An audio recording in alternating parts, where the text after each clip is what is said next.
कौन शामिल हुआ आप बताएंगे? धनवान जो अपनी बुद्धि का सहारा लिया वो कौन शामिल हुआ? लंगड़ा, गूंगा, बहरा, बीमार, तुच्छ, गिरा हुआ इंसान, वही जीवन के फल को खाया आज।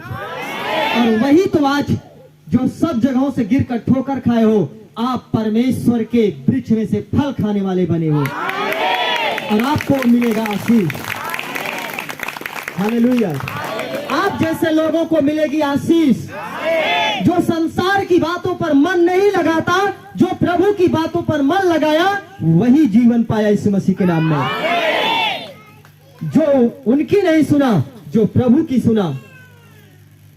जैसे कि जब अंधा देखने लगा, उसकी मां को बुलाओ, कैसा है वो, कैसे देख रहा है? यहाँ पे लिखा, उस भोजन को नहीं पहचाने, बोले हमारा जानवर प्यासा है, हमारा खेत सूखा जा रहा है, मेरा तो शादी विवाह हुआ, मैं अपनी पत्नी को छोड़कर नहीं आ सकता, वचन कह रहा है, ऐसा कह रहे वो। हालेलुया। आज प्रभु से ज्यादा उनको अपने परिवार से प्रेम, अपनी पत्नी, अपने बच्चों से प्रेम। लेकिन जो व्यक्ति अपने प्रभु से पहला प्रेम किया, उसके बाद अपने परिवार को देखा, वो कभी लज्जित नहीं होने पाया। सबसे पहला आपका प्रभु है, क्योंकि जीवन उसी से है। आपके बच्चे, आपके माँ बाप, आपके परिवार यदि आज है, तो परमेश्वर की देन है। आमीन। आपका जीवन पहला परमेश्वर का होना चाहिए, वचन हमें सिखाता है।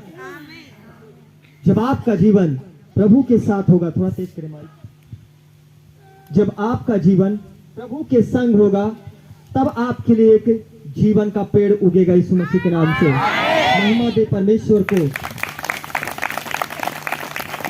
हालेलुया। बोलो यीशु मसीह की। परमेश्वर को जोर से ताली को बजाएं। Hallelujah, hallelujah. काम की प्रभु नीति वचन 3 अध्याय में जो वचन है, पढ़ेंगे इसको। तू अपनी समझ का सहारा ना लेना, वरन संपूर्ण मन से यहोवा पर भरोसा रखना, तब वह तेरे लिए सीधा मार्ग निकालेगा। हालेलुया। क्योंकि जहां पे हमारी बुद्धि, हमारी शक्ति कम होती है, वहां से प्रभु की सामर्थ्य शुरू होती है। मनुष्य बुद्धिमान इतना नहीं कि वो अपने जीवन को, प्रभु ने कहा यदि तू मेरी आज्ञाओं से दूर होना चाहता है, तो क्या ये बता, तू चिंता करता है सारी चीजों के लिए, तो क्या एक तिनका कोई मनुष्य जो अपनी उम्र को बढ़ा सकता है 1 सेकंड के लिए आगे? तो प्रभु क्या कहता है, जब तुम इतना छोटा सा काम नहीं कर सकते, एक तिनका नहीं बढ़ा सकते, तो चिंता क्यों करते हो? हालेलुया। वचन क्या कहता है, पढ़ेंगे। तू अपनी समझ का सहारा ना लेना, यस, वरन संपूर्ण मन से यहोवा पर भरोसा रखना, परमेश्वर पर भरोसा रखना, उसी को स्मरण करके सब काम करना, उसी को याद करके तब सारे काम करना, तब वह तेरे लिए सीधा मार्ग निकालेगा। आमीन बोलो। अपनी दृष्टि में बुद्धिमान ना होना, अपनी सोच में बुद्धिमान ना होना, यहोवा का भय मानना, परमेश्वर का भय मानना, और बुराई से अलग और रहना, पाप से दूर हो जाना। ऐसा करने से ऐसा ही करने से तेरा शरीर भला चंगा, जो बीमार है वो चंगा हो जाएगा। महिमा दो प्रभु को। जहाँ पे आपकी समझ खत्म होगी और आप अपनी बुद्धि का सहारा छोड़कर प्रभु पे भरोसा लिए, उसी समय आप चंगे हो जाओगे। ये प्रभु का वचन कह रहा है। महिमा दे प्रभु को।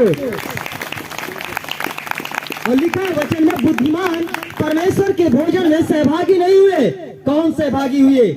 लंगड़े, गूंगे, बहरे, अंधे, कोढ़ी, बीमार, समस्याओं से गिरे कुचले लोग, वही परमेश्वर के भोज को पहचाने और वही खाकर आप तृप्त हो गए यीशु मसीह के नाम में। जब वो लंगड़ा प्रभु यीशु के साथ आया, प्रभु बोला क्या चाहता है? बोला मैं देखना चाहता हूँ। प्रभु उसको दे दिया और वो देखने लगा। लेकिन ज्ञानी लोग, जो शास्त्री फरीसी ज्ञानी लोग थे, जो धनवान थे, वो कह रहे कैसे अच्छा हो गया? उनको नहीं पता चलेगा, क्योंकि वो भोजन को नहीं पहचान सकती। वो नहीं पहचान पाए यीशु कौन था, ये कौन है जो ऐसे काम कर सकता है। लेकिन जो अंधा देख रहा था, वो बोला परमेश्वर को छोड़ ऐसा कोई नहीं कर सकता है। मैं नहीं जानता वो कौन है, लेकिन इतना जानता हूं कि परमेश्वर को छोड़ ऐसा कोई काम नहीं कर सकता। बोलो यीशु मसीह की। आज वही कह रहा है, सुनो, तुम संसार की बातों में मन मत लगाओ। जो संसार कह रहा है उसकी मत सुनो। संसार कह रहा है यीशु मसीह धर्म बदलता है। यीशु मसीह क्या करता है? मैं कहता हूँ यीशु मसीह, पूरे बाइबल में कहीं नहीं लिखा धर्म बदलता है। यीशु मसीह ने कहा तुम मेरे पास आओ, तुम जीवन पाओगे। तुम मेरे करीब आओ बोझ से दबे हुए लोगों, मैं तेरे बोझों को उठाऊंगा और तू शीघ्र चंगा होगा।